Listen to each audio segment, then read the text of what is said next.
আসসালামু আলাইকুম। আজ বছরের প্রথম দিন আমি কি রান্না করেছি তা আজকে আপনাদের সাথে শেয়ার করব। বলে যে বছরের প্রথম দিন নাকি ভালো মন্দ খেলে তা সারা বছরই ভালো মন্দ খাওয়া হয়। যদিও মাছের পেটা কোনো ভালো খাবার না, তারপরও আমাদের বাসার সবারই অনেক পছন্দের খাবার এটা। এখন আমি মাছের পেটাগুলো রান্না করব। পেটাগুলো রান্না করার জন্য প্রথমে তেল আর পেঁয়াজ মরিচ দিয়েছি কড়াইতে। পেটাগুলো ভালোভাবে ধুয়ে নিয়েছি। এবার ভালো করে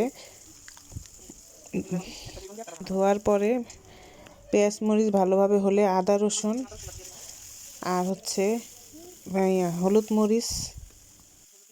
মরিচ দিয়ে ভালোভাবে তরকারিটা কষাই নিব। কষানো হয়ে গেলে ভালোভাবে তারপরে আমি মাছের পেটাগুলো দিয়ে দিব। এই যে দিয়ে দিচ্ছি মাছের পেটাগুলো ভালোভাবে কষানো হলে